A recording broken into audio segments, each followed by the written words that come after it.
welcome to Fake Movie Experts, the movie review podcast that breaks down a movie franchise one movie at a time.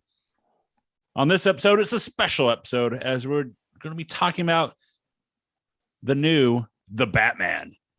I watched a shitty Piper movie. What are you talking about? You did? Fresh. This one's fresh. Well, you told me you were watching that shitty Roddy Piper movie. yeah, and then this guy decided to show up, and then all of a sudden you guys like, Keith's back. We're not doing the movie anymore. So But I didn't. This wasn't in my email group. I watched a Roddy Piper movie. I'm not prepared for anything else. We watched that Lou Diamond Phillips movie about the bats, right? Yeah, the one on the highway. I know that movie. I love that movie. Yeah, shit. I don't know what it's called, but I know It's called it. Bats. I knew exactly what movie you were talking about, though. Like, I think it's he's bats. overwhelmed by like vampire bats or something.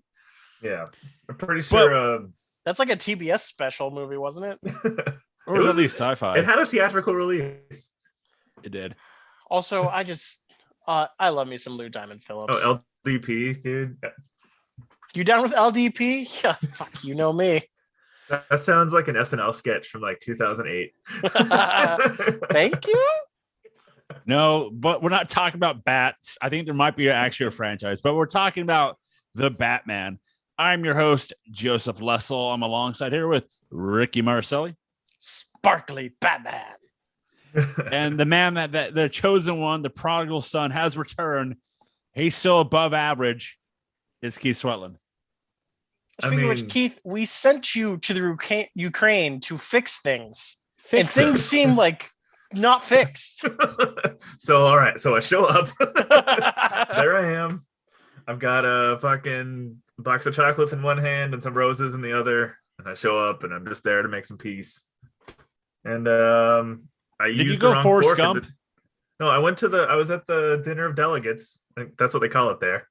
And I used the salad fork on my spaghetti.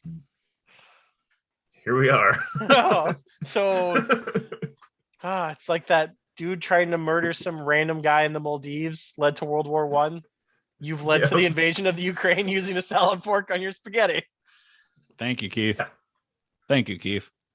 Yeah, but no, it's I'm happy to be back.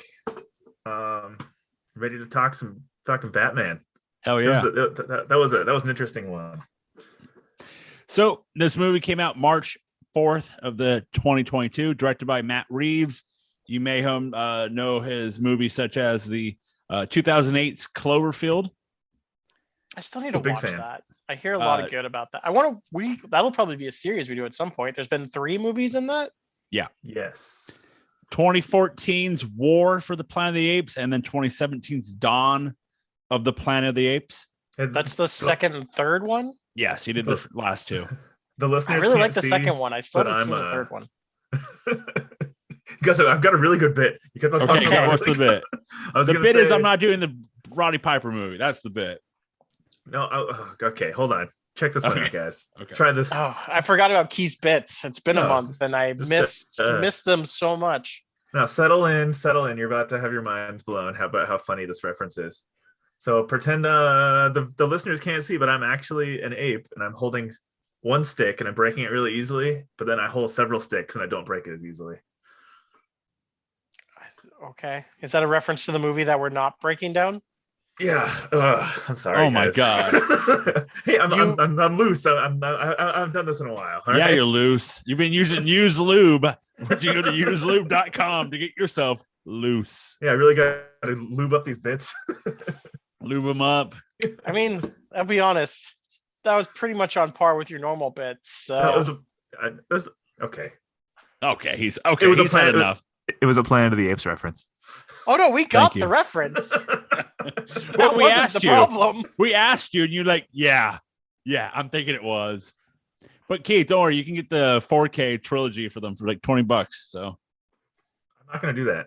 Yeah, you will. You will do. You will when we do that franchise because I'll probably pick that eventually. Only if we watch the Mark Wahlberg one. What? No. Wow. Oh hell yeah!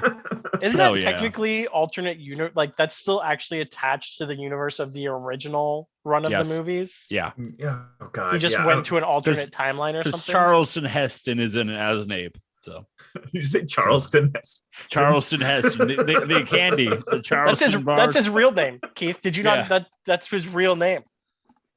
Charleston. But Charlton we're not Heston. talking about Planet of the Apes. We're talking about The Batman, starring Robert Pattinson, Zoe Kravitz, Jeffrey Wright, Colin Farrell, Paul Dano, John Turturro, and Andy Serkis. Here's a big surprise: a movie that Colin Farrell is in, and he stole the fucking limelight by being the best actor in the entire film.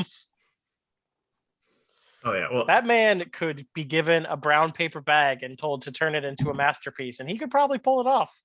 oh yeah, I'm a big Colin Farrell fan ever since Phone Booth. Oh, yeah. God, that movie is so trash, but it's so awesome at the same Oh time. yeah, So when you're Love watching an Colin hour, like a tight 90 of him just in a phone booth, it's like, I got Mhm. this. I mean, you just listen to Colin Farrell talk for a while. It'll work. It'll work. So what was your guys' first reaction to The Batman? I mean, it lived rent free in my head for like 2 weeks after we watched it the first time, of just like being a little bit mind blown.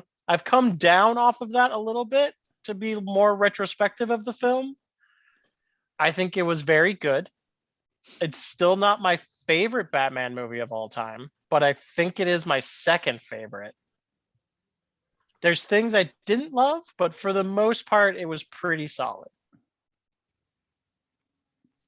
Keith, since you just saw it yesterday with me. yeah. It's still fresh. So I think it's worth mentioning the hype of this movie had kind of an interesting ad campaign because it was so long. It was like 2 years in the making or something. The ad campaign. So I remember Not by their choice, though, by the way. There was, a pandemic. Yeah, which Salad Fork ironically caused that again. But so sorry, I was in Wuhan and I had a fork. Oh, so you're the Oh. one who dug the fork into the bat? Yeah, absolutely. Wuhan. Yeah. Anyways, yeah. So going into it, I started out like the vague kind of teasy stuff was cool, and then I saw the more in-depth trailer, and I was like, oh god, they're just doing Nolan again. Why am I seeing a Nolan again? They already did Nolan. Nolan already did Nolan.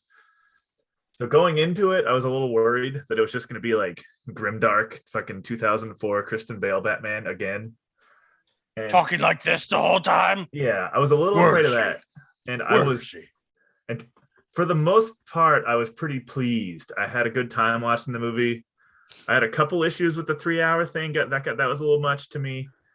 But It's weird that it felt long and not long at the same time. Yeah. Like the false ending, I think, annoyed me more than anything. But Well, when you sit down to watch the 4-hour Snyder cut, this is nothing compared to that. That's right. still haven't done But, it. Still happy not to have done it. Get ready, brother. This movie, it was a little more. It was more stylized than the Nolan ones were, which was fun and I appreciated. So like, it had very like exaggerated voices and exaggerated scenes that were kind of fun. It was almost cartoony a little bit, which I appreciated. Yeah. So I saw this with Keith yesterday, the day before, the day before we're recording, and I gotta say, it wasn't that bad the second time around. 3 hours and just like, okay, here we go. But I thoroughly enjoyed it, and it still has me questioning, which makes it go, is this my favorite Batman? Going into any Batman movie lately, it's The Dark Knight for me, is the number one for me. And watching this again for the second time, I'm like, I was thinking I'll be bored because it's 3 hours and I've seen it already and I know what's going to happen. I wasn't bored. For me, this probably is my favorite Batman movie because in Dark Knight, there is a dry spell for a bit. But for this one, watching it the second time, there isn't no dull period. Sure, some scenes go extra long that they shouldn't. But to me, this movie doesn't dull. There's no dull period. I still settle on Dark Knight as my favorite just because Ledger's performance as Joker far outperforms the guy who played Riddler's performance. Paul Also, Dano. I didn't love their interpretation of Riddler in this movie.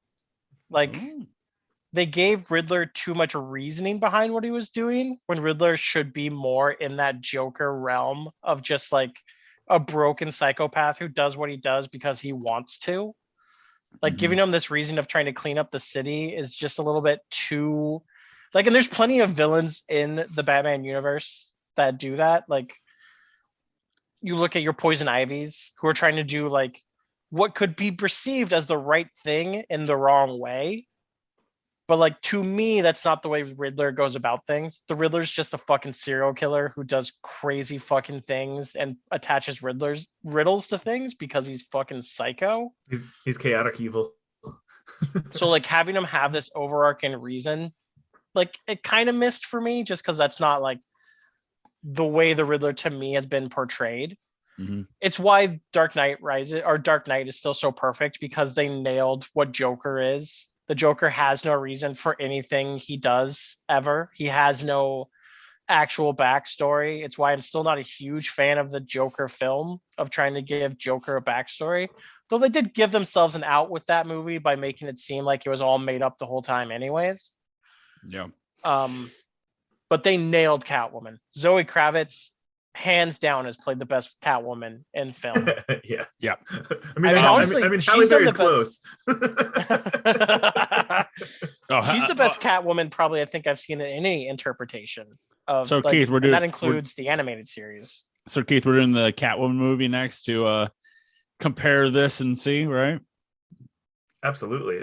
I love that even Halle Berry like realizes how big a piece of shit that is and hated the studio for Isn't it. there a scene where she squats down and drinks milk out of a bowl? Yep. In that movie? Yes. Yeah. So going forward, spoilers. So stop listening. I've been listening. We haven't spoiled anything, so that's the best part. Delicious. And I think I've done this before when Joe has stopped to give the spoiler warning. If you fucking clicked on a podcast for The Batman and expected us not to talk about the movie in a spoiler way, you're a fucking idiot and get what you deserve. So if you complain about spoilers, you're an idiot and I hate you. Well, yeah, and if you don't want to know that it's revealed that Tom Holland's Peter Parker is actually Spider-Man in this. Yeah, what a plot twist. Then what are you even doing watching this? Yeah. So you can pause this now, go watch the movie, come back. But going forward, spoilers. So Rick, give us a plot breakdown. All right. Boys, girls, non-binary, and everyone in between, please gather around for the reading to The Batman plot. The year, it's kind of, as they always do in Batman movies, a little out there. We don't have an official timeline for the movie, but Bruce Wayne is already Batman. He has already been on the streets for a little while. He is still very much viewed as a vicious vigilante. He is not all the way bought in by the city yet. It's very much the early years Batman. I don't know the comics well enough, but it's been compared to a Frank Miller year one type build where it's like still very fresh, young Batman has returned. This movie is basically year two. Yeah. So essentially we don't have to deal with all the, hey, you know what? Batman's parents got killed in an alley bullshit that we got for every other Batman franchise. But the city is a terrible place. Gotham, this living, breathing being that is the city that they built up in this movie, is corrupt. The mayor has been murdered in his own home, and Batman's been left with nothing more than a riddle to try and figure out what's happened. While chasing down this illustrious villain who has been just knocking off person after person throughout the city, Batman finds a deeper, darker secret that he is attached to and brings him close to one Catwoman, Selina Kyle, needing to be brought in to help him figure it all out. Will Batman save Gotham City? Will Catwoman get her revenge on her estranged father? Find out all this and more on Batman. Beautiful. Beautiful. That reference to the original TV series. Same Bat channel. Yep. I think one thing I like the fact this is more of a like thriller type movie, a detective. I think this is the better detective Batman we've gotten. I agree, but it's also not saying much considering they like haven't been Detective Batman in either of the other two franchises. Like, it's nice that he was actually the great detective for once. Yeah, but it's not much to go compare to with the other franchises where he was just kind of like the superhero version of Batman. I agree. I like the tech, like the contacts being cameras. I thought that was a cool new way of doing his technology. Like, you know, instead of just taking photos, it's just like, oh, it's in his eyes already. That was kind of a fun thing. I did appreciate the aesthetics of the technology he was, because it's early Batman, so like his tech isn't quite up to what it could be. Yeah, like it was still like the Batcave was still very like cobbled together. And that was kind of a fun aesthetic. I hope they don't stick with that moving forward, because like I appreciate like peak Batman is pretty fun to watch. Like watch how he does it. I would assume he'll get introduced to his Morgan Freeman, the Lucius Fox character in the next film to help him get to his peak technology build. I like the fact that it's year 2 because of the idea. Like, I know I like the beginning of the movie. Like I like the narration over the fact of like, you know, it's Halloween. I can't be everywhere, but when the signals in the sky, that just means fear, and they think I could be anywhere. It was a very comic book thing, like reading like not someone actually talking, but it's just like an inner dialogue thing that's just kind of stuck in the corner while you're going through sweet picture frames. It was a very nice touch. But I mostly thought that was okay, but my brain kind of ruined it for me a little bit, because like the way he was speaking and the words he was using was exactly like South Park's the Coon character. Like, so I kept on giggling at the, like, I was in the theater just laughing during the monologues because they like word for word, like South Park just already did that like 10 years ago. I was just cracking up. Sometimes it was like dead serious with this, like, oh, I'll probably keep on talking about it throughout the episode, but the beautiful, beautiful music in this movie. Oh, it's fantastic. It's awesome. So there was like this like soaring score playing with like Robert Pattinson doing this monologue that I just kept on thinking about Cartman. That kind of cracked me up a little bit. Like to me, I thought the score was refreshing in a way, because it wasn't like a Marvel movie where they have, you know, hit after hit after hit that you like. Like this song had the one Nirvana song, Something in the Way. And then they use like the Batman song theme in multiple ways throughout the whole movie. I mean, I will say it's lacking the best Batman song that ever did exist. No. There it is. No. Batman. No, Kissed by a Rose. Oh, the seal. That's from from the third one, I think. Batman Forever. Had, like just such a fire soundtrack. Yeah, it was great. Kissed by a rose on a man. Was that Batman and Robin? Didn't R. Kelly Batman have a and song? Forever. Batman and Forever. What was the Batman and Robin one? I don't think they had one. Baby. There it is. Batman. Batman. Thing I like about this movie, this portrayal of Batman, is the fact that he isn't fully, you know, he's only year 2. So like the idea of in the beginning when you see him walking to the person, you know, the boot stomping, boom, boom, boom. And just the fact that he doesn't fully understand yet to like lurk in the shadows more. So like in this, he just gives himself away every time. And so like hiding for them to come to him, he goes to them. And I like that. And the fear factor is the thing as well. Well, like the moments of him trying to get away, but like fucking up and owning himself with his like little fly kit. Mm-hmm. Like where you can show that, like, again, like where he's just not completely in tune with his gadgetry yet, that he's just kind of like pulled out of his ass with his insane amount of money. His like squirrel suit thing, his bodysuit thing. That scene was awesome. I love that part. See, like barely, he clearly, it was like the first time he'd used it. It was like that. And I love the fact that he went like, oh shit, you know, because like when he like gets to the top, because I got like one of the reasons why I think like this is my favorite Batman right now is the fact that we haven't seen him. Well, we're like we have like in Batman Begins, but like in this one, like he is already Batman for a while, but he still doesn't understand being Batman. He's not afraid to take the big jumps like in the other movies are. Like, oh, I'll just fall off this building. I'll fly. I'll catch myself somehow.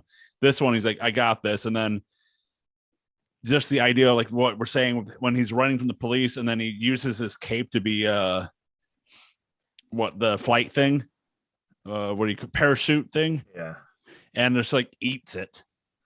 Well, and it was the movie tried almost grappled with it and didn't. I don't think they quite stuck the landing, because I think what the writers wanted to show was Batman like learning what his ideology is and what he really thinks. Like he kept on saying, "I'm vengeance."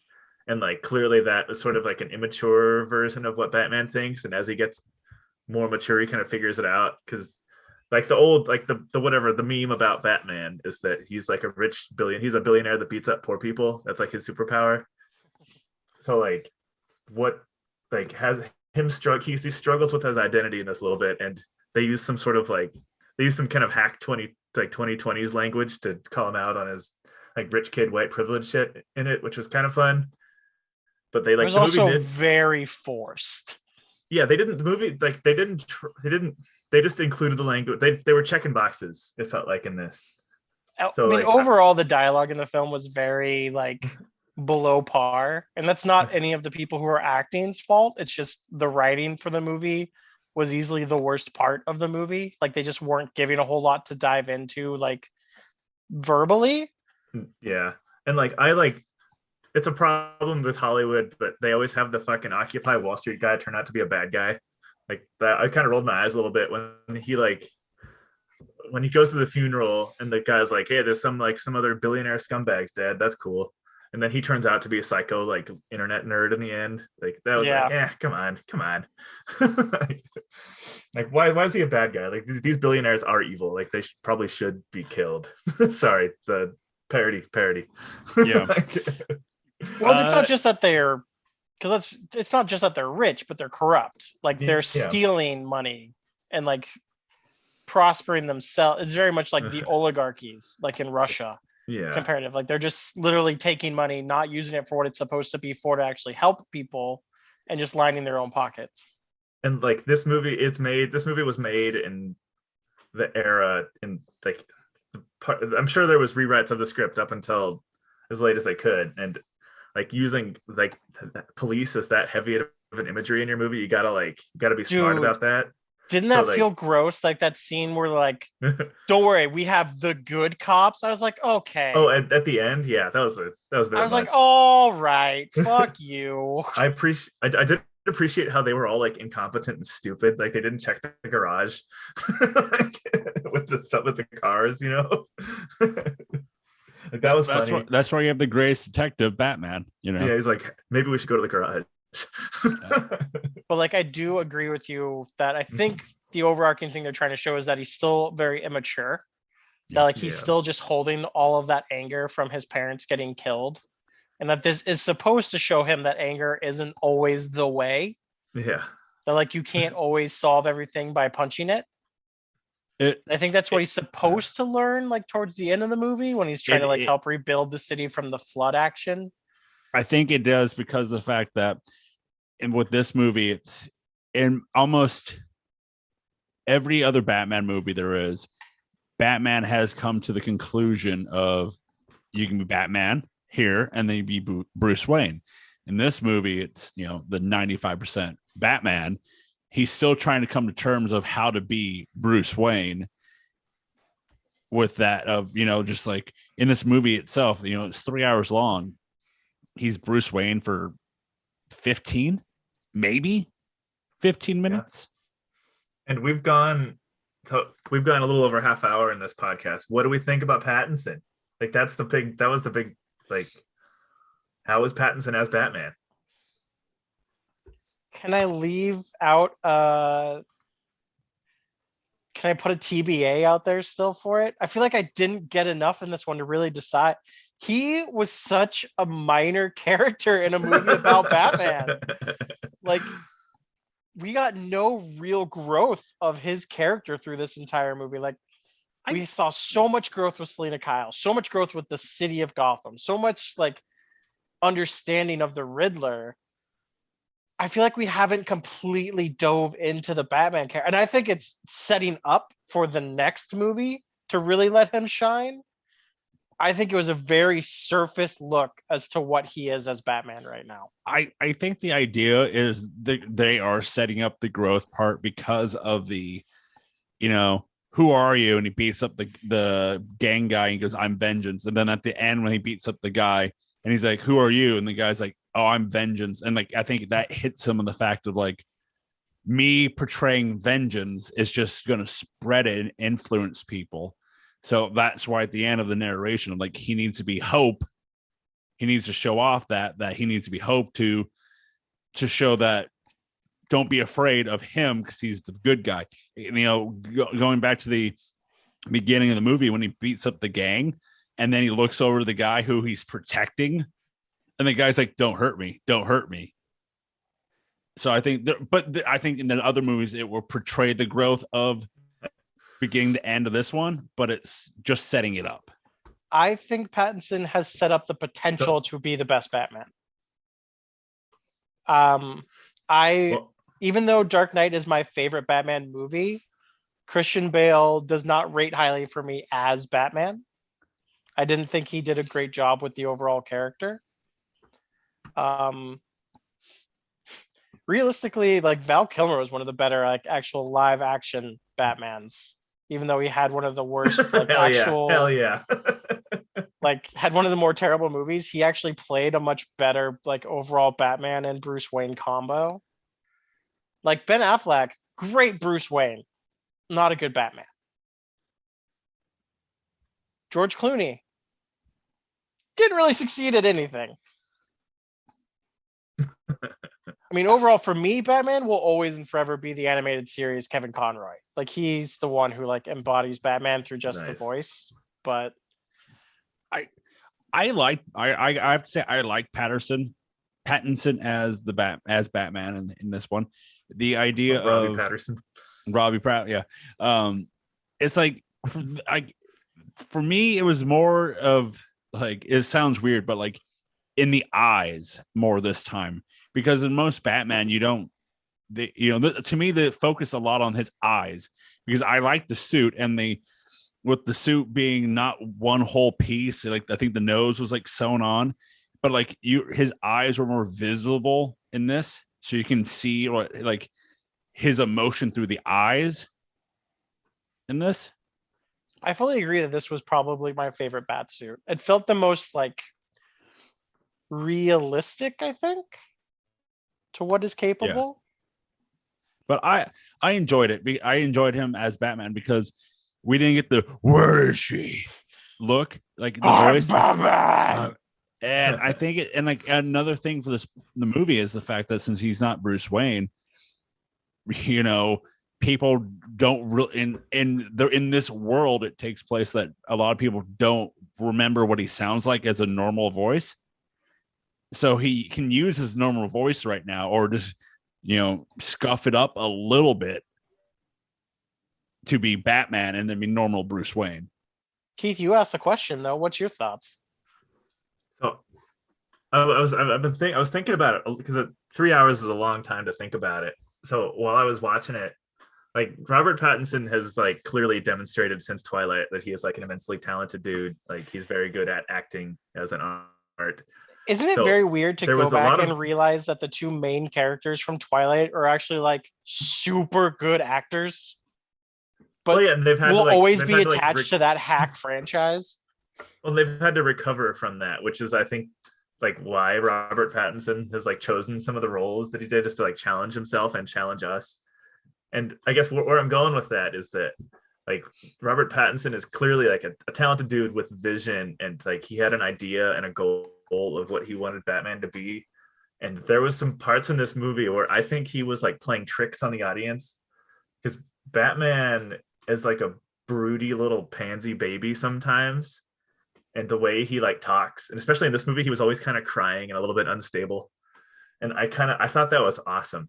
I thought, because it reminded me, like the comparison I made, I'm gonna sound like a douchebag for a second, but while we were out on the golf course, like the comparison I made was, it's not a great comparison, but it's why like I will always argue that Hayden Christensen played like a great Darth Vader in the prequel Star Wars, is because he came off like a psycho, and Darth Vader is a psycho, and like Robert Pattinson came off as a crazy person in this Batman movie, and like Bruce Wayne is kind of a crazy person. So I mean, like, isn't, because that's always the deeper argument to Batman is that Batman is actually more of like an instigator. Like there wasn't fucking super criminals in Gotham until Batman came around, and then yes. you drew people like the Riddler and Joker to the scene. That's actually one of the big arguments with Batman's overall character. Because like even this in the narration, he brings up like, ever since I became this, crime rate has gone up drastically when I tried to be, when I came out. Yeah, and that's one of the things that you like, the mental gymnastics I have to do while I'm watching Batman is that like, it's sort of like when you watch Law and Order or something, it's like the bad guys are bad guys. It's black and white. Like these people, there's nothing complicated. Like they are hardwired to like be molesters or assaulters or like murderers. So I would argue very different. It's one of the best things about Batman is that he actually has a lot, like not the ones they're using currently, but he has a lot of very complicated villains who like people like Two-Face, people like Poison Ivy, who very much like when you think about their overall gripe with society are kind of in the right. Yeah. But they're just going about it in like wrong ways.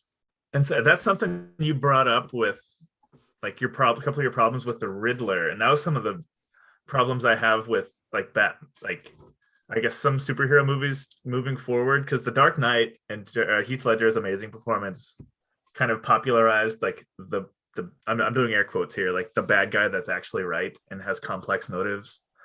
And like that as a bad guy trope became popular at that point, and a lot of movies kind of run with it. And I was able to look past it because Paul Dano did an amazing performance.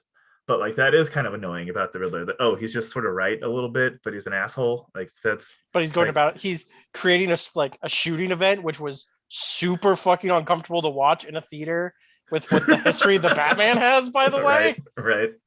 Like, okay, guys, a little too close to home.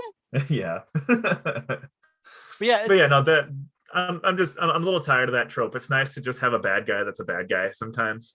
It's nice to have a psychopath like the Joker who is just a psychopath murdering people because he wants to murder people. Mm-hmm. And the idea, like Matt Reeves described his version as Batman as a detective story, action movie, and psychological thriller. And like in this movie, like you can think of, Saw or Seven as like, references to, that psychological thriller of, like the DA gets one of those like saw things put around, saw device put around his neck to get blown up if he doesn't answer the questions, and he gets blown up. By the way, for it being PG-13, the violence was pretty good in this. It was the closest to R as it could get. But it made me want them, especially I've talked about this after the Peacemaker show. I want DC to just full go as being like, you know what? We're not going to be able to compete with what the mouse has built with the MCU as with the PG-13 side of things, and just dive in and be the gritty R franchise for comics. Especially, let's be honest, that's what DC is. DC is full of sex, drugs, and murder. Yeah. Like they just need to go with it.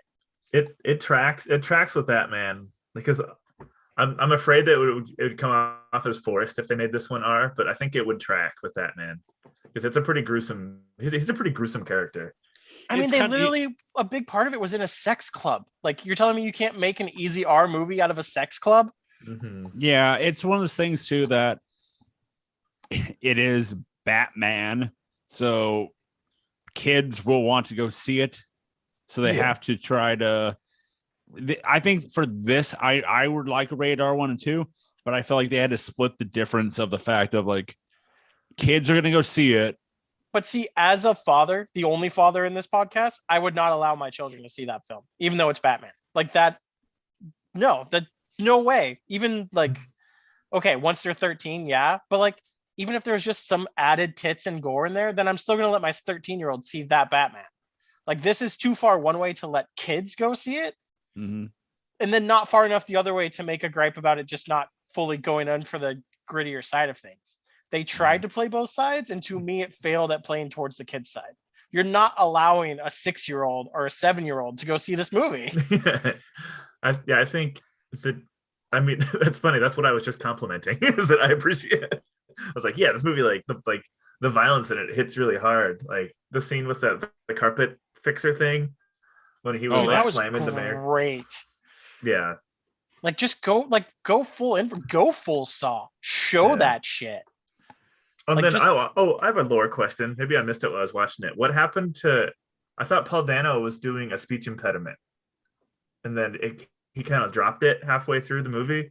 No, Which character was Paul Dano playing? He's the Riddler. So no, he was doing this Gotham. He was trying. He was doing in the first scene. He was doing that. He like couldn't say sh's. Like he would he did that. Like he had a speech impediment there in his first video, and then it went away. I don't think I noticed that. I didn't see that at all. Maybe he literally just has a speech impediment and just didn't got rid of it for the rest of the film. Yeah, I'm just an asshole with a salad fork. There you go. If you want to go to find the comics that influence this movie, it's Batman's Ego, Batman Year One, and Batman: The Long Halloween. Which are considered most of the pinnacle of Batman. Especially Year One and The Long Halloween are considered some of the more pinnacle in the comic book realm. I saw a fun article comparing a lot of the aesthetics to the Arkham video games also. I noticed that even with the fighting. I've thought the fight scene we got with the Joker gang, which we haven't talked about yet, that is definitely a Joker gang, which they just full on I love that aspect of this movie a lot. There's a lot of things that are tying into next movies or just in the universe overall that we didn't have to get explained to us. It's hey, this just exists and you're gonna get it or you don't, and it'll probably get explained to you down the line. But here it is. This is a Joker gang trying to initiate someone into the Joker gang. That's why he's half painted, because he's not fully invested. Then that fight scene, I'm that felt like something I would have fought in the Arkham games. And I loved the fighting in the Arkham games. And it was fun. I loved that whole part of it. Watching the movie made me want to go back and play them. Speaking of that scene of the Batman beating up and saying, "I'm vengeance," when they ask who are you? Because that in the original Batman, Michael Keaton, he was supposed to say, I think it was, "I'm vengeance," but he forgot his line and he said, "I'm Batman." So the first time. Batman. But "I'm vengeance." It was Pattinson's idea, and he improvised it. And he said, "I wanted to say that because when the guy's losing conscience and going into his dreams, I really wanted his future to be really, really damaged." Which, I mean, that's still another thing about Batman is everyone talks about how he doesn't kill people, but he does brutally maim them and leave them crippled. Yes. Robert Pattinson, during filming a Tenet, he went and auditioned for this role in 2019. So this movie is 3 years in the making. And Christopher Nolan. Pattinson's in Tenet? Yeah. I guess he's really good. That movie, and I didn't realize he was in that thing. I guess he's really good in it. But Pattinson lied to Pattinson lied to Christopher Nolan, and Nolan, who directed his three. Pattinson told him he had a family emergency, and as soon as he said it, Nolan's like, "So you're auditioning for Batman, huh?" So Robert Pattinson, confirmed guy like us, lies to get out of work. Love it about family emergencies. Yo, my grandma died for the 4th time. I can't come in. Heard that. Pattinson said that he sneakily took a selfie of him in the bat suit just in case it didn't work out. He stole socks from the set every day, and Warner Brothers like, "Hey, you can take a couple if you want," but he legit just took socks every day. This is making me love Robert Pattinson. He sounds like me working. Yeah. He had works cool. When he did his audition, he filmed wearing Val Kilmer's original bat suit. However, since his head was too big, they had to put George Clooney's on. Whoa. Wait, so Val Kilmer has a small head? Yes. Interesting.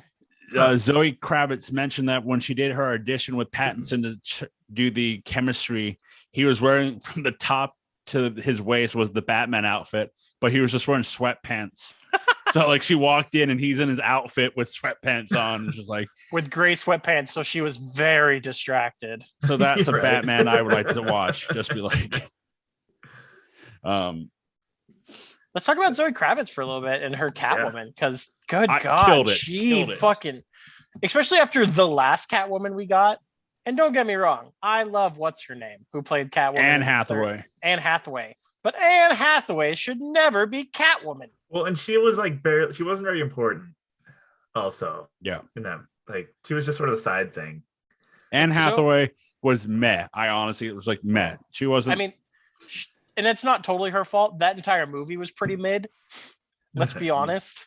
Like Bane was about the only thing that was great, and he wasn't even like I was born in overall the as the darkness. character towards Bane wasn't as good as what Bane really is. So like, She I mean, killed it. let's be honest. Nolan's Batman's pretty mid except Dark Knight. But yeah, I wish she like had just every once in a while she'd throw in these like kind of silly like superhero-y like sort of smart assy lines, which I They appreciated. gave her some really shitty lines to have to say, like the "Don't you want to go make these rich white boys feel it" line to Batman. I'm like, really? We're forcing that line in there? Yeah, they could have they should have taken the angle of her being more of like a Robin Hood renegade character. Like that would have been fun. Like her- the real Catwoman character? Yeah. I like the idea that in this with her is that she is. It's because in the Batman universe, you always have the two different type of Catwomans. You have the Catwoman that is good, like we have in this one, or you have like the Catwoman who's just bad, like in the Batman Returns or the Batman TV show, animated show. She crossed the line here and there, like good and bad, because of the chemistry, the attraction to Batman and them, and like even in the Anne Hathaway one, like she wanted to be good, but you really couldn't tell until the very like end. It's like. In the best Batman takes is Catwoman is an anti-hero. Yeah. Who legitimately is like what Keith talked about. She literally just takes from the rich and gives to the poor. Like she literally is a Robin Hood character in the show. And Batman, being the dweeb that he is, tries to stop her from stealing because stealing's bad. Batman's kind of a dork sometimes. They really nailed what Catwoman is supposed to be, because Catwoman's never an evil person. Like, has she killed people? Yeah. Has she killed people that kind of probably deserved it? Yeah. And then it's just as far just like performance wise, she was fun to watch. Like I bought the chemistry. Oh, like the chemistry was there. It was pretty. It was pretty horny. Who wouldn't have sexual chemistry with Zoe Kravitz? The woman is drop dead gorgeous. Yeah. Pattinson and her, both just beautiful people. Yeah. How uncomfortable do you think other people had to be on set all day watching them and just be like, God, I am so turned on right now? Well, you know her stepdad would come down and raise some hell. That's true. One Aquaman. Is that her stepdad? Yeah, Jason Momoa is her stepdad. What? My God. Wait, what's her relation to Lenny Kravitz? It's her dad. Her dad is Lenny Kravitz and her stepdad is Jason Momoa. And her mom is Lisa How Bonet. could anyone ever date her and not feel so inadequate? I don't know. I feel like I could beat up Lenny Kravitz. He sucks. No, you got to take on Aquaman, buddy. Like, super classic songs that the country loves. You got to take on. You have to watch. You have to take on Aquaman, and Lenny. Yeah. No, all I would do is compliment him on his Aquaman movie. Oh, there you go. I would just be like, "Yo, this is the best."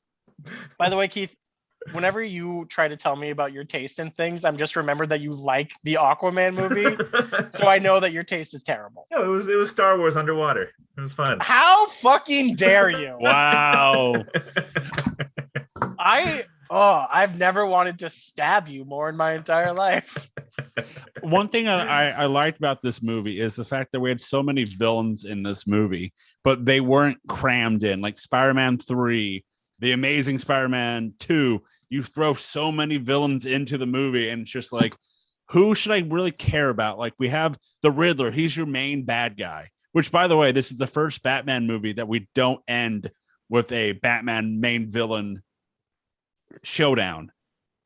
You have Catwoman, who's, on the line of good and bad, what we talked about.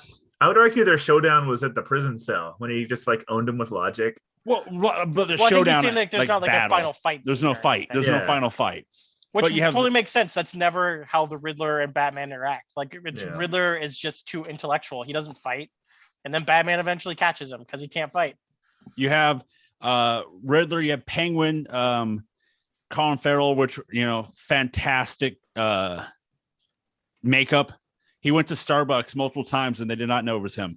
I mean, how would you possibly? And also, and they talked about this in some of the press junket that I watched that they showed on G4. It's just, they didn't lean into like the stereotypical Cobblepot look, and I'm totally okay with it. Like, he still felt like Penguin without having to be like the over the top with the monocle and top hat.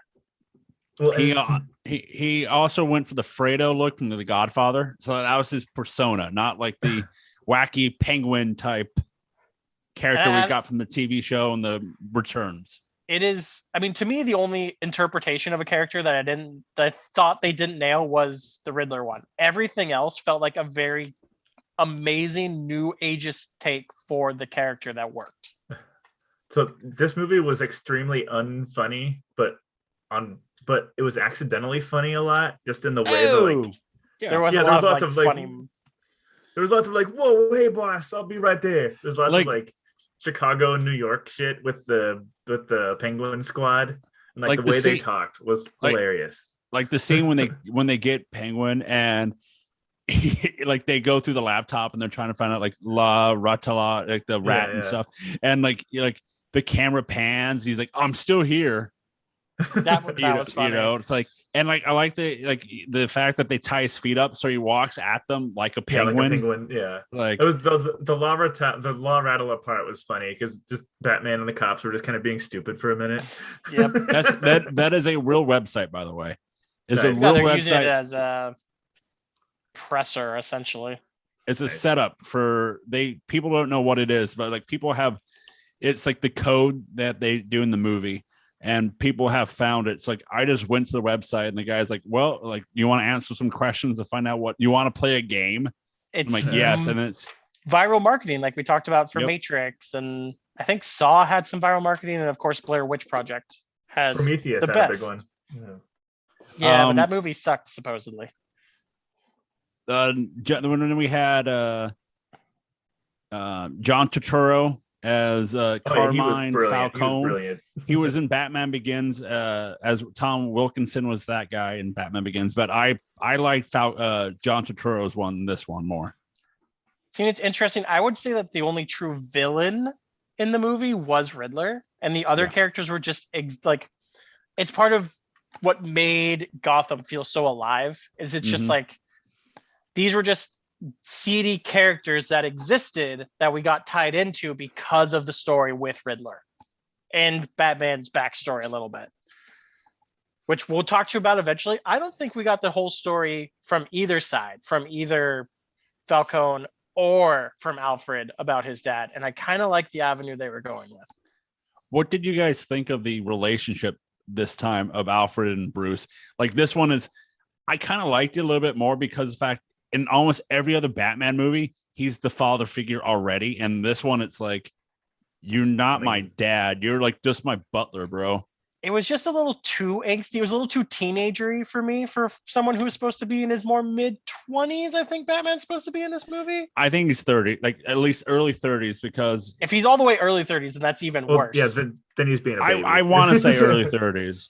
He was like, maybe, I don't know. It was a bit too angsty for me with that type of response. I appreciate the whole like, you're not my dad outlook of it, but like it was way too late in life to be having that take on the situation. He struck me as a 25-year-old. That's how he talked. That's how it felt to me. It's still like hasn't quite figured out not to be a douchebag yet. It might be. I just don't know. It's like it depends on the age of what he was when the parents died because of. I mean, if it's supposed to be more like year 2, then he should still be in his 20s because he came might back he might mid be to in late his 20s. He might be in his mid 20s then, because if he was 8 or 7 when between 5 and 8 when the parents died, I think we'll be fine on the fact that it's like that, which because it's supposed to be early 20s when he goes off and has like that, travels the world and fights and learns how to fight bullshit stuff. Yeah. Do you guys what's your thought of the fact that it was Alfred this time that was the trainer instead of going around the world? Was it? No, there's still the around the world stuff. He'd just come back from it. It's not like he just learned from Alfred. He just learned some stuff also from Alfred. Because it's still referenced that he went around the world and did all that training. Yeah. It's just he also learned some stuff from Alfred. Alfred to me just came off as like way less important in this, so I kind of brushed him off. Like I kind of didn't give a shit about Alfred in this movie. He was just sort of there. He didn't like. It wasn't as well played as the original franchise Alfred, or the one from the Nolan Alfred. I don't like the way they've done Alfred in the Batman TV show they had on Fox for a little while, or this guy, who they look very similar. This guy and the guy from the Batman TV show on Fox. I never watched that. The young Gotham, Bruce Wayne thing. Mm-hmm. But yeah, that more edgier Alfred, like it just doesn't quite hit for the way like the Alfred I came up with, being more like who had that type of edge to him, but was much more dignified. Keith's boy Jonah Hill was in negotiations to be the Penguin. Oh, that would have been interesting. Very different character. But he turned down the offer because he was in disagreements with the character, because it sounded like he wanted to be more of the Riddler than the. I love Jonah Hill and he's a great actor. I just could not picture him in this film. I think one of the things I like about this film is that it's that realism part, like the stuff with the Riddler about how he can, how he streams all of his things, like on social media, and I think it's that fear factor in the way of that could be really, someone could be really doing this, someone probably does, and it's just you need to go to the black web to find that. Well, and that shit was so funny. Like the 500 followers. I mean, that cracked me up. That was like, is that kind of like, I think they did that small. I think the small number of followers was on purpose, and I think it was to show that he's fringe and kooky. Mm-hmm. So like, I think that the streamer Riddler was kind of fun. They went a little hard on it. Like I wish they would have been a little more subtle with their like commentary on the new. On like this is what like new age he's a YouTuber, and I thought that was it was a little much, but I appreciated the hey, I just want to say thanks to all my listeners out there. Like I like. Go ahead, Keith. I was just saying it created some good funny moments. Mm-hmm. I actually like the scenes of him like when he does the on TV of like. Who is the real like his deep voice and all that. And then when they showed the final video of him, he's like, "Hi guys, thanks for like I like that like he's portraying someone on the screen for someone, but when he's doing his live stream for his followers, he's just a normal, hey guys." Well, and the thing that struck me about it while I was watching it is I think they were pretty clearly trying to do QAnon with him. I think that was exactly what they were doing. Like with I agree. He's pretty on point with that take. I think that's exactly what they were going for, except the difference is that like the Riddler was like he was pretty much exactly right about everybody that he was like throwing accusations at, which was kind of a weird thing to have a character be. So that was sort of like hard. That was like weird to wrap my head around. It was like, oh no, he's like right, I guess. But he's stupid. According to Matt Reeves, he took inspirations for his character. So like for Bruce Wayne and Batman, he took inspirations from Kurt Cobain. That's because of being departed from a traditional playboy socialite. And then for the Riddler, it's the Zodiac Killer. That's funny. Have you guys seen the David Fincher Zodiac There was a lot of that. A lot of that movie reminded me of Zodiac. Is that the one with Gyllenhaal and with Robert Downey Jr.? Yeah, I saw that. In yes, theater. I have. Yeah. That was a good movie. Yeah. It was good. Yeah, I need to rewatch it. I need to rewatch it because I feel like I didn't like it because of the timing of when I saw it. There was like a 9:00 showing. Oh yeah, I mean it's kind of a slow burn, but actually that's kind of a broader critique of this movie I have is that I feel like Matt Reeves was kind of swinging for the fences a little bit with his influences because he was very clearly trying to do this like 90s David Fincher look to his movie or like whatever 80s 90s cop thrillers with the dark and grimy noir, and I don't think he has the chops to land it. Like one of the takes he's not Tarantino. From if you've been watching the new G4 from Will Neff was that it was a poorly edited movie. Like this movie probably could have had like a good like 10-20 minutes of just emptiness edited out of it and would have made it cleaner. And I'm thinking like once I heard that I'm like, yeah, that's probably true. Like there was just some moments that like held too long that you didn't really need that you could have cut down on to like make it a tighter movie. There's a lot of moments of him opening up envelopes and looking around that like lasted a while. The most for me, like the scene of like the car chase scene with the Batmobile, and then he gets out, and then it's the walk, bun, bun, to the music, and it's just like he's walking to get the penguin, and all of a sudden, like it's like just stop there. But then you see him look down into the car, and it's like, do we really need to see him looking in the car? Just hello. Dude, that scene was good. A part of the driving scene before that, I had this weird moment while I was watching it where I sort of like, wait a minute, they're still showing this. The scene's still going. Or I had that. There was a moment during the drive. I'm like they should just get to the part where he says, I got you, and then do the badass thing. Like they should have cut that down by like 2 minutes. Like, I don't know why we keep giving Batman movies to people who try to make them like super high art. Like it doesn't need to be like, you're not trying to make The Godfather. Like just. Well, yeah, like, yeah, Matt Reeves ain't Coppola. He ain't David Fincher. He ain't Tarantino. Like, I feel like, yeah, he was swinging too far. He was shooting a shot.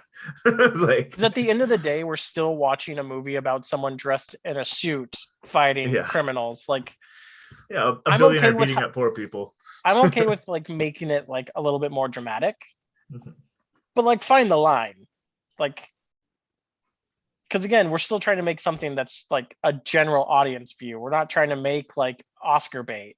Yeah.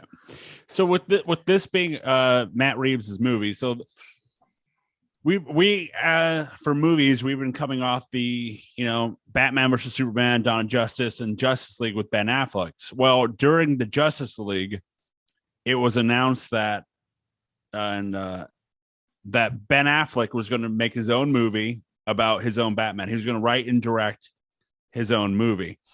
And then in 2019, Warner Brothers said no. We're like basically Warner Brothers getting rid of Ben Affleck. There's like a falling out between him and the studio or something. Yes, there was a big one. Basically anybody, Ben Affleck, Henry Cavill, they just don't want none of them anymore. Like they're like, we're done. Which makes no sense because Henry Cavill is Superman. Like if they just would give that man a good Superman script, and as much as I'm not the biggest Superman fan, go into the comics. There are great comics about like the inner struggle that Superman has that would make a great movie. Yeah. And you're getting rid of the person who embodies who like that is Superman. Yes. So Reeves began working on his script in March 2017. He initially planned to keep the Batman connections to the DCU and spoke with Affleck during the writing process, but soon reworked the story to focus on a Batman earlier in his vigilante career, which was plans to cast a younger actor to play Batman. And then in 2018, Affleck went into a rehabilitation for alcohol abuse, and that's when DC was like, and Marvel was like, get rid of DC, and Warner Brothers like, just get rid of him. Because it's not like fucking actors haven't gone into rehab all the time. It's so weird. I don't like. The movies weren't good, but they still did well. Yeah, bite your tongue. They aren't okay. the theatrical releases were not good.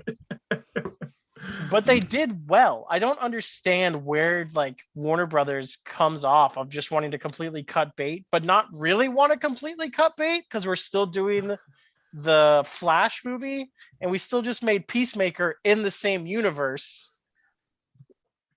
And I don't know if Keith's seen the spoilers for the end of Peacemaker. It's still very attached to that universe. Well, and it's funny because I'm convinced that like 6 executives at Warner Brothers just spend too much time on Twitter. And when like Batman versus Superman came out, people were like kind of overly weird about it because it did well. It was like it was good for a superhero movie. And it was bad. Robert Pattinson made it as a joke that if this movie failed, he would just go into porn. So everybody online was like, hope this movie fails. Nice. And then fuck it. I'm a huge fucking Robert Pattinson fan now. Like this dude just sounds awesome. Yeah. But I think Warner Brothers executives got offended on Twitter, I think is what happened. Yes. But I'm so confused by their offense because they're still making another Aquaman movie in the Justice League universe. Like everything failed because of the one fucking douchebag who took over for Snyder. Joseph Whedon, as we call him nowadays, right? Joseph Whedon. Who for some reason the studio sided with and completely burned the bridge with Cyborg. Cyborg. Yeah. What did you guys think of the Commissioner Gordon for this one? Jeffrey Wright's character as the. Remember, he's just in Sergeant, Lieutenant Gordon.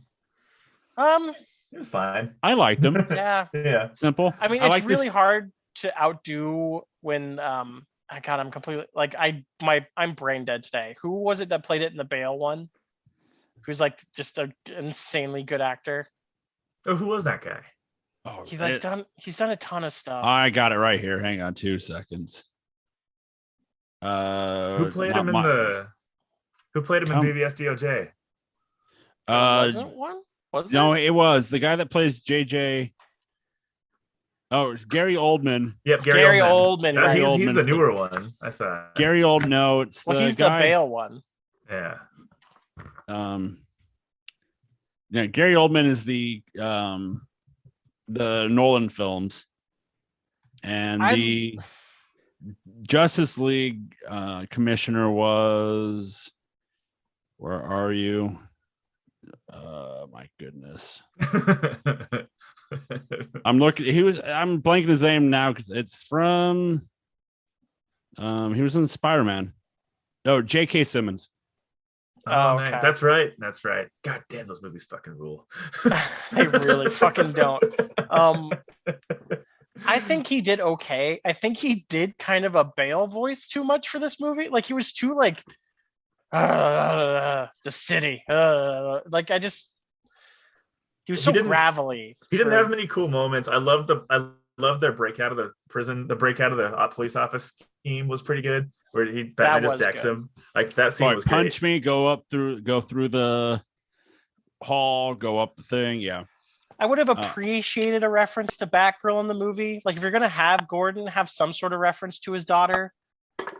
Well, we didn't get in the first one, so I'm cool with not getting anything yet. So but with this movie itself, which as we've said, how we like the idea of them bringing everybody into the universe, but not really at the same time. So you have Catwoman, you have Penguin, you have Riddler. They make a new a reference to Hush. Who's Hush? So Hush is a newer comic that they did, but it's a Thomas Elliot in the comics becomes the killer known as Hush, whose father was unable to be saved by Thomas Wayne. He's a mirror to Batman, essentially, is how the character's played. Well, no, he's a mirror to what Batman could have been. His family also, like his parents also tragically died, but he blew all of his parents' money and kind of like became like an evil doctor who then like the way he kind of goes about is he steals people's faces. Like he literally will scalp them and take their face. Cool. And eventually he actually uses that ability to become a secondary Bruce Wayne. by stealing people's faces. This is actually in the second Arkham series game. That's one of the side characters you can get if you do some of the side stuff in that game in Arkham City. I played that one. I forget all about that character. That was a long time ago. But yeah, he was a good friend of Bruce Wayne, who has a tragic thing and then learns to hate Batman because of the he hates the Wayne family because of the whole Thomas Wayne thing. Yeah. One of the things in the movie is when they catch the Riddler, he's known by Edward Nashton. Referencing the New Earth version of the Riddler, which would eventually change his name to Edward Nigma. Another ID, when they look at his IDs, is Patrick Parker, which was another villain another name he used as another alias. So we have that. We have the Bane Venom. When he does the injection at the end, when he goes like rage mode, that's basically the Bane Venom. So there was that. Interesting. So that's around. Because when he shoots himself up to save Catwoman, that's the Venom. It's the yellow greenish Venom that they use for Bane. Interesting. I don't know how I feel about that now that Batman's using fucking extra steroids. Although let's be honest, we're all very aware that Batman's always been roided to fuck. Mm-hmm. Batman, very tiny testicles. So let's talk about it now. The other person in Arkham, when the Riddler gets arrested. Oh shit, are we doing spoilers? We've been doing spoilers. It's nothing but spoilers. We're doing the extra spoiler. The extra spoiler. I do like spoilerception. Keith's favorite Eternal. Oh hell yeah. Barry Kerrigan is the Joker. So we're gonna get the Joker down the line. I loved it, but God, I still feel bad for anyone who has, because I still think Leto could have played a great Joker. They just gave him a bad look, and just no one was ready for a new Joker yet. And I still worry for even this Joker that people are just going to compare it to the Dark Knight, and it's just, I'm just tired of the Joker.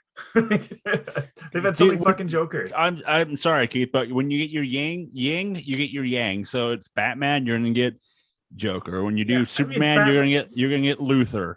Batman's he's like a 60-year-old character with like you could do. There's so many things you could do.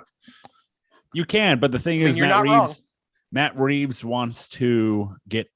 He wants to try and get all the characters in the movies, in all three movies. Yeah. I mean, there's a lot of characters. So we have him. I like what Matt Reeves did he filmed multiple scenes he had the actor Barry play a police officer and has had him in scenes. So when people took photos, like, oh, there he, when they leaked it online, so they thought he was someone else in the movie. So that's what he did constantly he filmed fake scenes that got leaked out so people would go, okay, here's this person, he's that person, but then in reality he's, to me it's kind of weird they gave that much of a shit about it, because there was clearly going to be Joker. Because they show it like this, because remember in the Batman Begins that they just show a card. Yeah, I'll say this though, very ballsy to choose to do Joker for your second movie.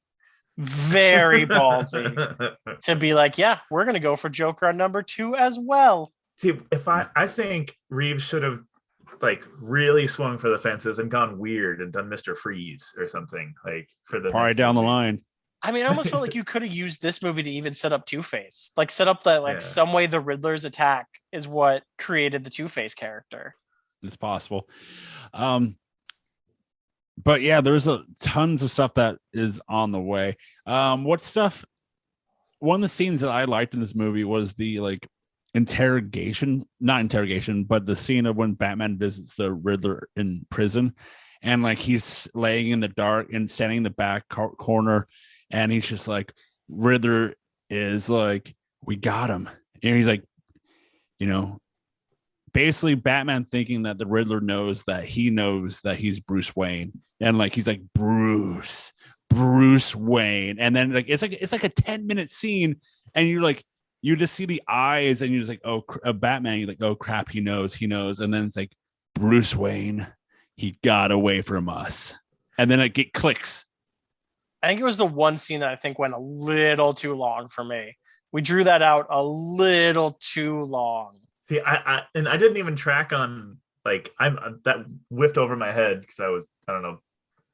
That was one of the few things to me that like they hit you in the face with, is that he thought the Riddler had figured out, because he thought Riddler had figured it out in his apartment, and then Riddler called him to Arkham, and that's when he was like, well, fuck, he's gonna out me here, and then that whole scene drags on. See, that's what I thought the entire time. I was like, okay, well, he does. I was thinking what Batman thought. I was like, okay, well, yeah, he just knows who Bruce Wayne is. Like, where do we go from here?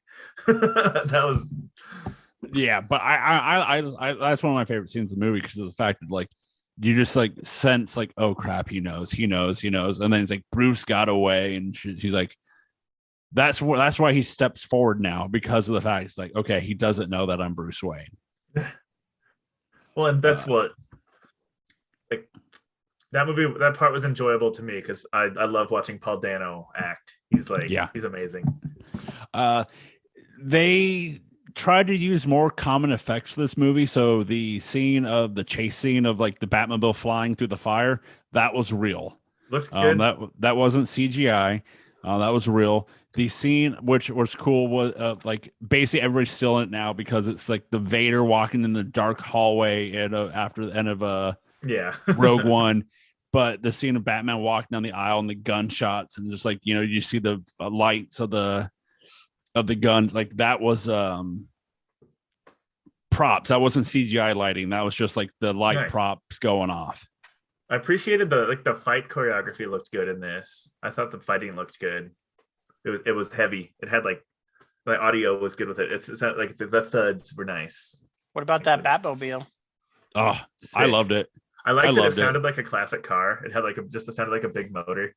I thought that was the idea of it being worked on throughout the whole movie was awesome. Like every time you go to the Batmobile, Batcave, which was not at the mansion, it was like under the old Wayne Enterprise. But like just seeing that being built the whole time, it stalls out, right? Or does he just rev it up and then he drives for a minute and then stops in that scene?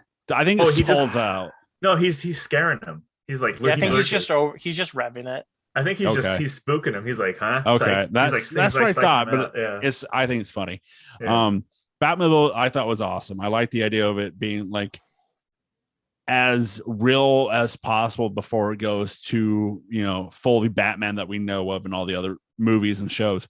But it's just like a muscle car being amped to the 10th degree. And except for, I think, like I said before, there was like 45 seconds where I got a little bored during the chase. But like for the most part, it looked cool. Like it looked like they put effort and care. It looked like a Bruckheimer production. That could have been cut down a couple minutes. But it looked, they actually looked like they were going fast a little bit. And that's sometimes a problem with car chases, is that it looked, they did a good job of tricking you that they were going quick.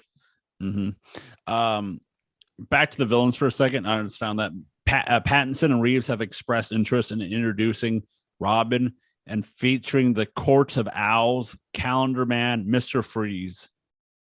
Oh, they're gonna do like 17 movies? Jesus. They're doing 3.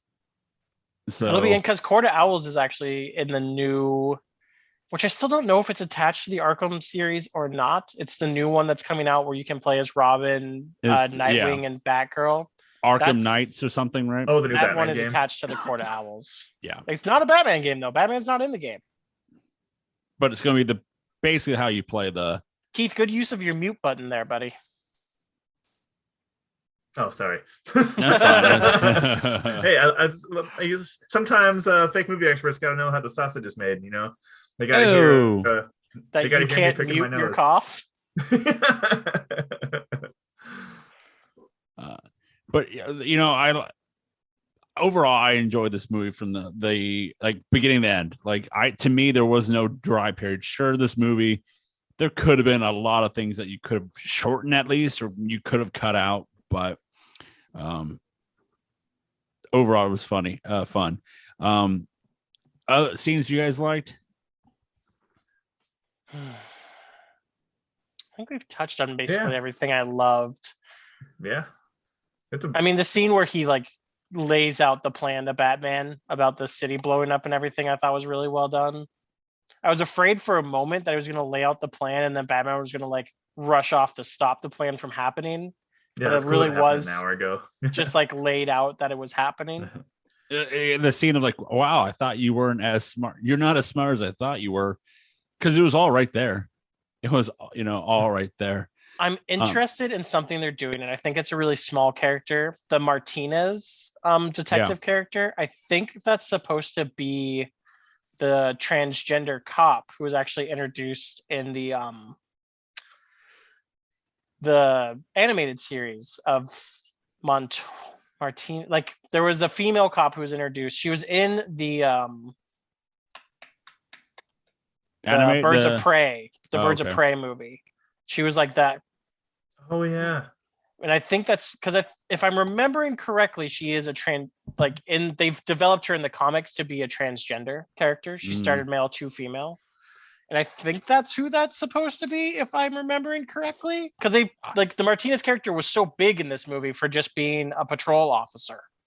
Because there was I think there was a Martinez in The Dark Knight, and it was a she, and she was one of the ones like that was working for the crime bosses, I believe. Like she was the one that took Dent to the hideout. Like I think I haven't seen Dark Knight in a while, but I feel there was a Martinez. Like there's the corrupt cops that were to be in there. What other stuff? But yeah, this began the beginning of the shooting was months after lockdown and COVID, and then Pattinson tested positive. So they had earpieces and separated a lot of people. So this was a long time coming for this movie. Once again, I would say I love the Batman theme to this. They did mix in the animated series, like I guess. So if you listen closely, you can hear all the other theme songs from the Batman movies in this one big 6.5 minute long theme. I also like the different versions they did. Like they kept it simple in that way of using the same song in different tones in different ways. I thought it was cool. Yeah, I was listening to the soundtrack earlier today just to get back in the mood to talk about it. It was cool. The music was very rad. Liked it. It was like I forget when they played it in the movie. It was just like kind of like 3 notes, just this like ominous sort of like minor scale sort of cool part. And that kind of played throughout the movie, and it kind of got heavier and heavier and heavier. It's just the same 3 notes, and it was great. So going forward, this is a 1 of 3. So no one knows when the next one will be out. Some say in a couple years, some say a long from now.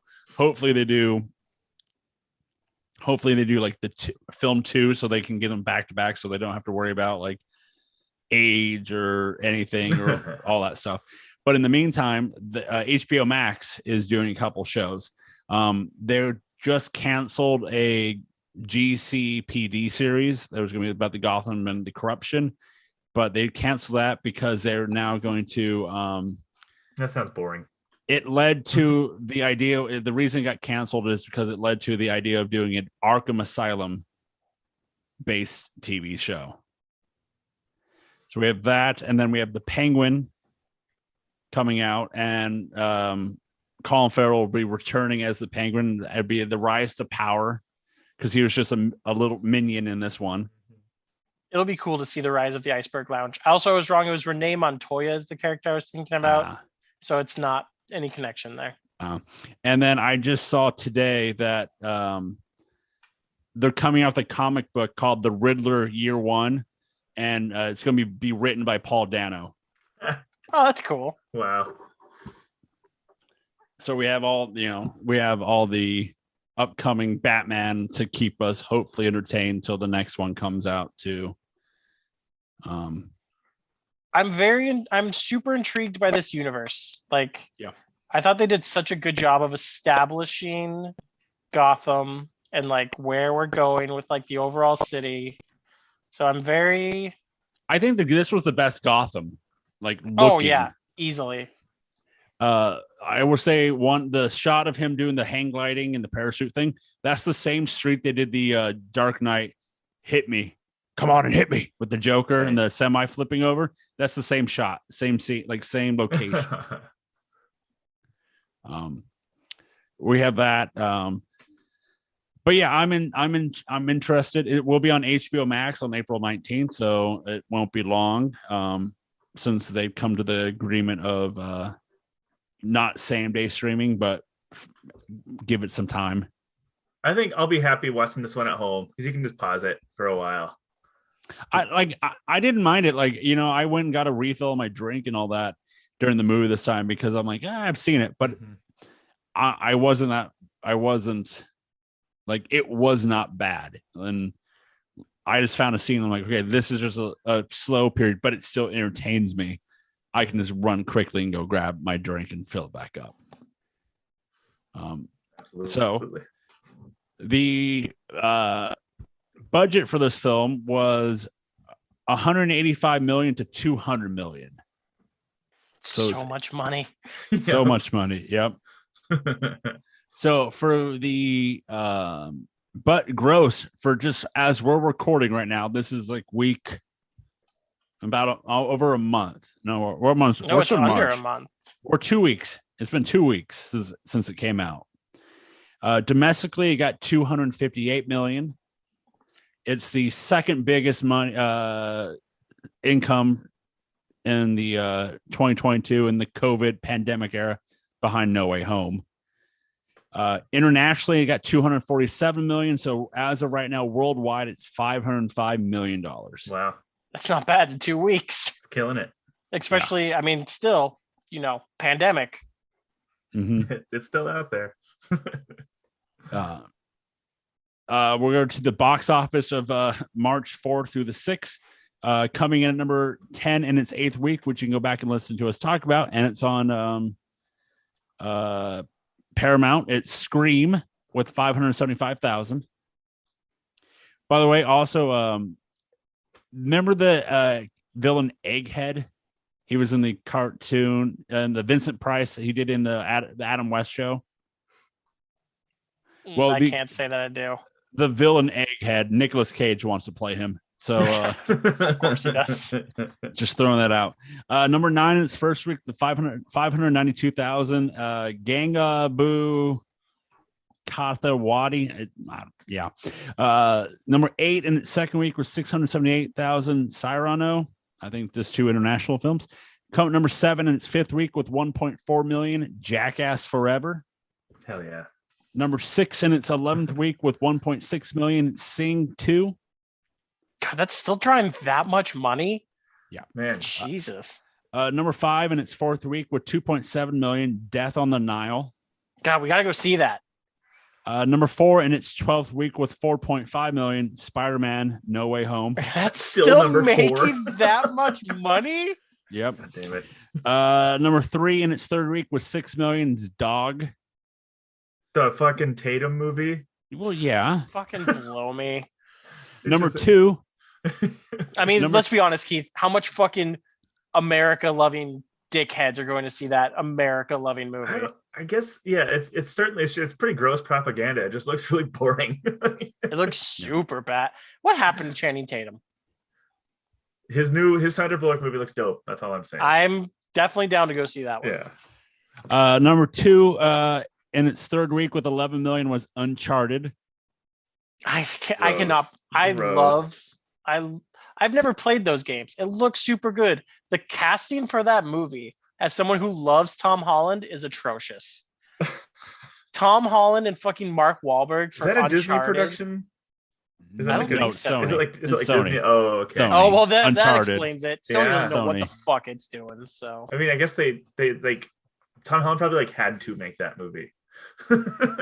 Well, it was going to be Mark Wahlberg, but this was like years ago, and then Mark Wahlberg was originally going to play Nathan Drake. Yes. Tom Holland does not look anything like Nathan Drake.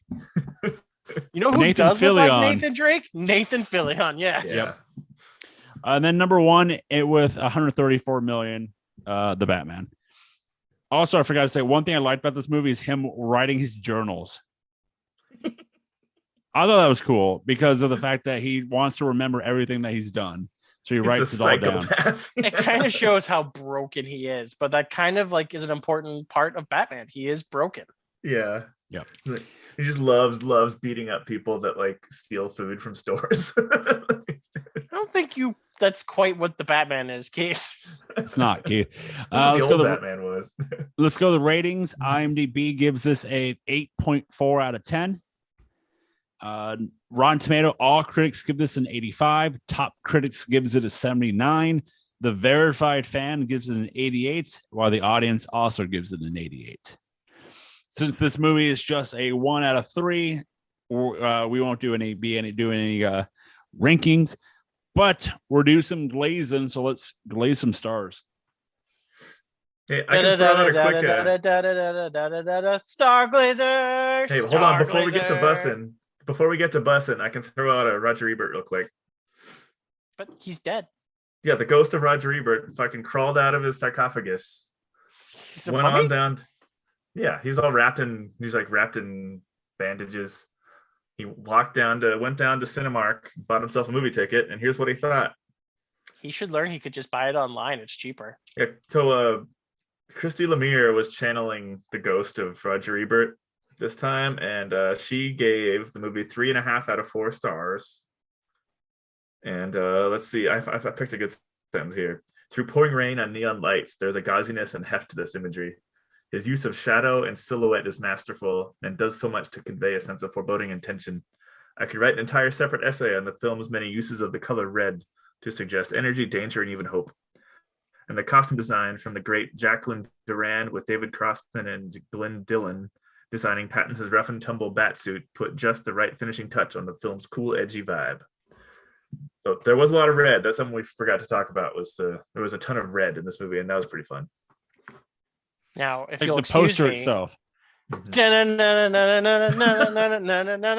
Glazer, Star Glazer. Glaze. Yeah, I like the poster of it being black and red. So Keith, what do you give it? Oh my god, I'm going first. Okay. Yeah.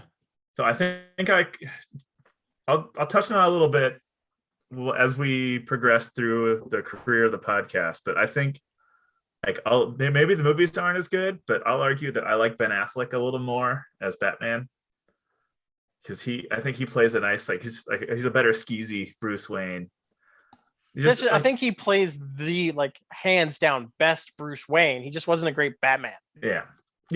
So some of the stuff didn't quite hit for me. I think my biggest issue with the movie was what I talked about was with Matt Reeves kind of swinging for the stars, trying to do a David Fincher, Quentin Tarantino impression a little bit. And he didn't do Tarantino because there wasn't a lot of feet in the movie. Yeah, I wish there was more feet. That would have helped. But so I'm gonna give it. I liked it a lot. It was very fun. 3.75. Okay, Rick. I thought it was fantastic. As I said, it is probably my second favorite Batman movie ever.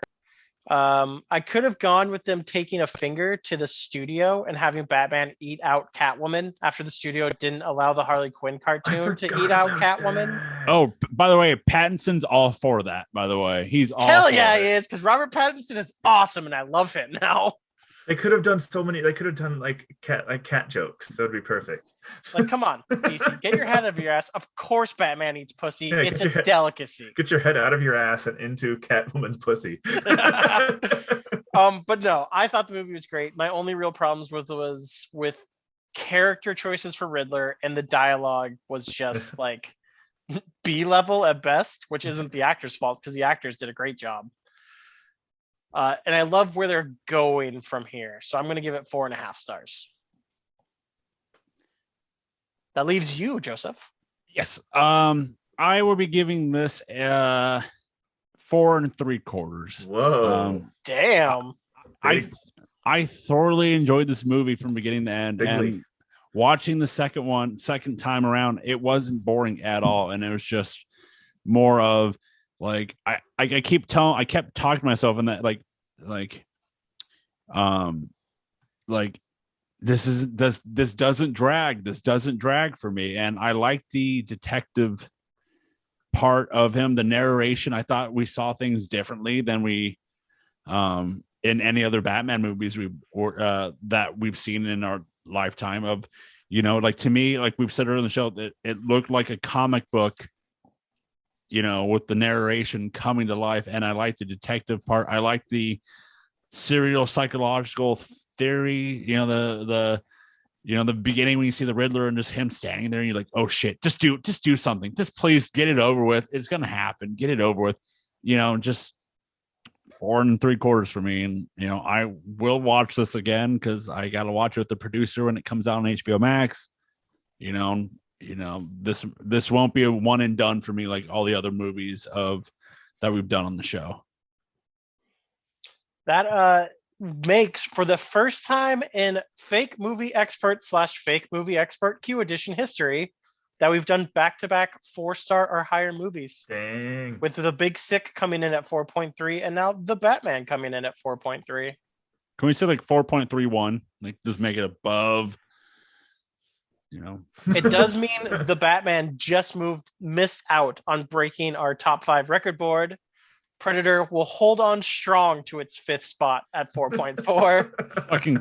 By the way, for the split thing, I like the fact in this movie that we don't have to watch the parents die again.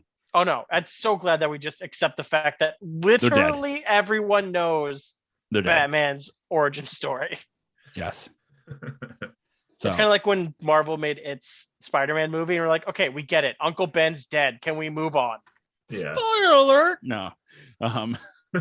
So spoiler alert would be the fact that Aunt May's dead now, Joe. That's a big spoiler. But don't worry, everybody stopped listening to us because we said spoilers and go, you know. I would love if listening. someone stayed thinking I was just going to spoil Batman for them, and then I just ruined a movie from 3 months ago for them. You son of a bitch. If you haven't seen No Way Home at this point, you're also an idiot. There's gonna be that one guy. There's gonna be that one guy. He's like, I'm just gonna listen to the Batman. I don't have any effort, but tonight I'm gonna go watch No Way Home, and then all of a sudden it's like, boom. Or if you haven't seen No Way Home yet, you're like normal, and it doesn't hold that much weight to you. If you hear about that spoiler, you're just like, oh, that's a thing that happens. Yep. Okay, whatever. I'm still gonna go watch it. At that point, you wouldn't even know who Aunt May is. If you're watching No Way Home without establishing who Aunt May is, that seems weird. Yes. Weird, young, hot Marissa Tomei. You know, no, she's not young. Did you say Toe? I mean, she looks pretty young. I hope I look that good when I'm that age. I don't look that good now. I'm in my mid-30s. Yeah, she is not young at all. Which I think she's in her 50s. 50 is not old, Joe. I know that. I'm just saying. Joe, we're closer to 50 than we are to being young at this point. You can go straight to age. Yes, I am. 57. Yeah. Excuse me? 69. She's 50. Ayo. 57. Jesus Christ. Keith, I had something to ruin the 69 for you, and I can't remember what it is now. Good luck. Good luck. Well, this brings an end to this special edition of Fake Movie Experts as we're moving on to our normal product. And I think it was Rick's pick, right? Or boys, right? Are we done with Batman? Are we kind of hooked on Batman right now? I'm hooked. I think Keith's hooked. I mean, do we just do more Batman? Do we do a group pick? We haven't done a group pick since December. It's been a while. So group you know what? Pick. We're going to do I'm sorry, what? Useloop.com. Are we 3 Musketeering it? Is that what we're doing? Yeah. Are we going to cross swords? This is where you can compare on what lube you need to go to get to. You send us a dick pic and we tell you what your best lube is.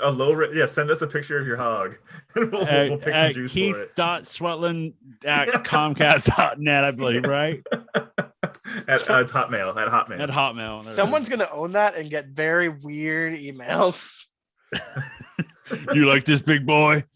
No. So as a group pick, Batman's on the brain. So we're gonna go back and watch the first 4 Batmans: 1989, Batman, Batman Returns, Batman Forever, and Batman and Robin.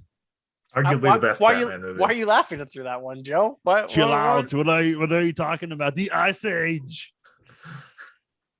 And I don't know why you're laughing that we're going to get to watch such a theatrical great movie such as Batman and Robin. I can just tell you, I've seen that. I saw that in theaters opening weekend. Fuck you. Of course. Are you not a millennial? Of course you did.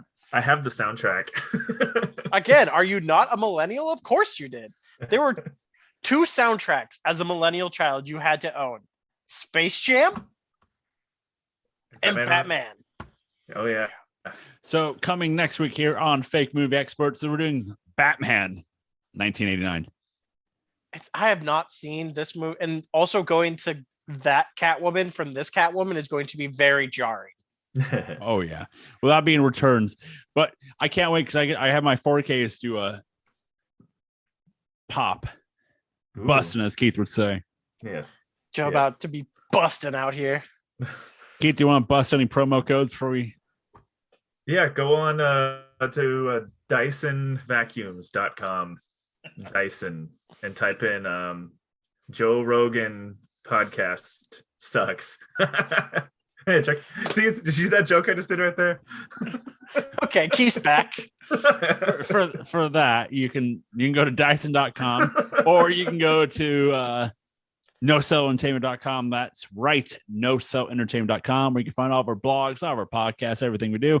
You can also find us on iTunes and now Spotify, baby. Wouldn't it be cool if we started beef with Joe Rogan on Fake Movie Experts? This like towering titan of the greatest, it would be fantastic podcast of all time. It would be super toxic because of how fucking idiotic his fan base is. We'd be getting death threats on the regular. But he gets death threats on the regular. Be real David versus Goliath. Yes. But like always, you can listen to all of our podcasts wherever you listen to your podcasts. Mr. Wayne, your parents are dead, sir.